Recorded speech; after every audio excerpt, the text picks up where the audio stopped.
It's at the height of British imperialism. British laws, the common law, was being exported to Britain's colonial states, and in many cases those laws remain on the statute books today. This criminal code that we inherited was filled with antiquated laws and did not reflect who we are as a people, who we wanted to become as a people.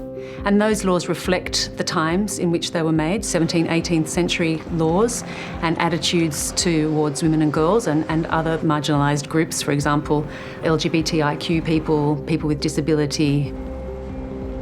These laws exist all over, and it's prejudicial. I think it's important that the Commonwealth really start looking seriously at their legislations and what they have. If you're really looking to protect all people, then that's where you need to start.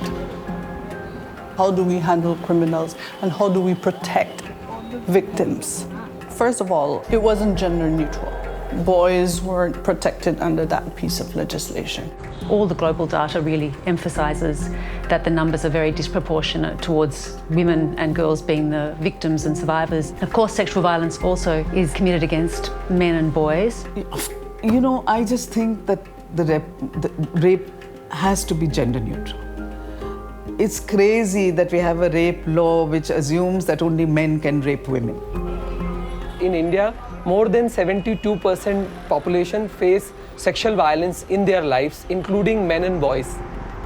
Before 2013, oral rape or rape with object was not covered into the definition. Well, it's a shocking incident of brutal rape in the capital. A case that's evoked national outrage. They say that maybe that instrument was inserted, or maybe that they... We want justice for the 23-year-old rape survivor. So the government learned lots of things from that case, and government added rape with objects in the Indian Penal Code.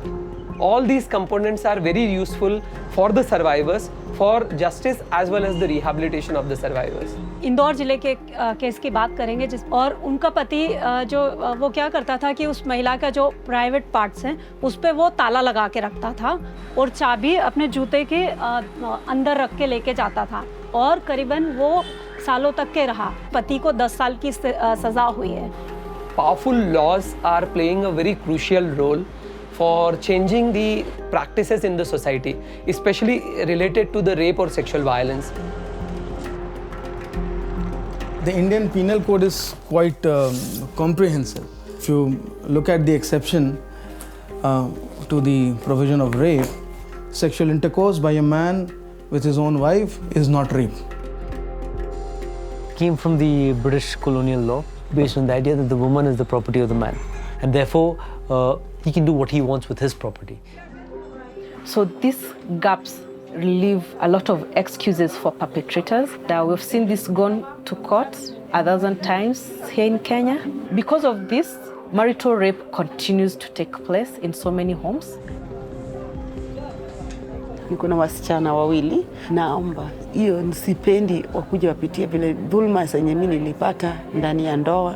Sasa vile nilirepiwa, sikujua ninaweza kuenda wapi. Kwambia yeye ako na right kwako, anaweza kufanya anytime yenye anapata.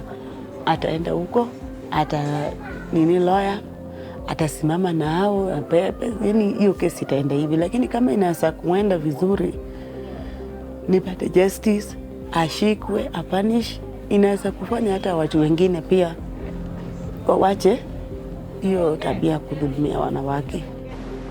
Updating our criminal code was such a powerful message to all Belizeans. We are trying to destigmatize sexual violence and make it real that it does happen and it's been happening forever.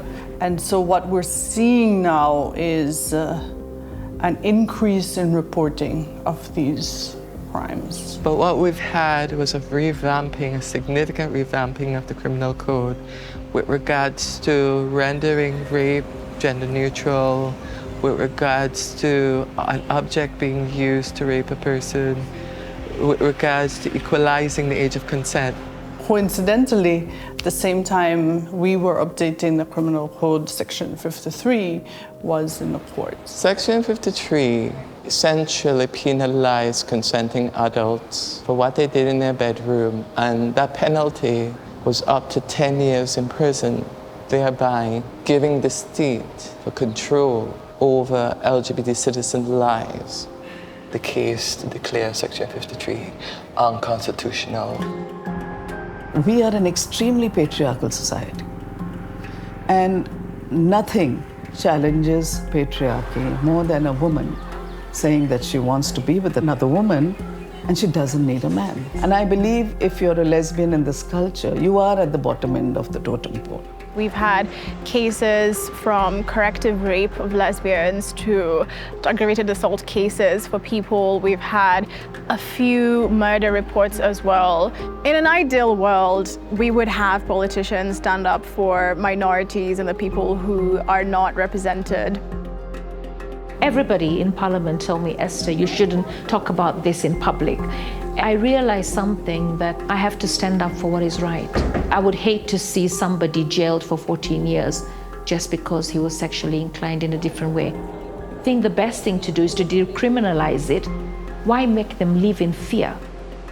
Seychelles had the reviews by the United Nations, and in 2011 Seychelles made that commitment that it would decriminalize. The Constitution of Seychelles makes provision for all persons to be free from discrimination on all grounds. We had signed up to a number of conventions, and pressure was being applied to live up to what we had signed up to. It was former President James Michel's State of the Nation address in the Assembly, in which he mentioned that Seychelles had become so tolerant that it was really anathema to our society to still criminalize homosexual acts.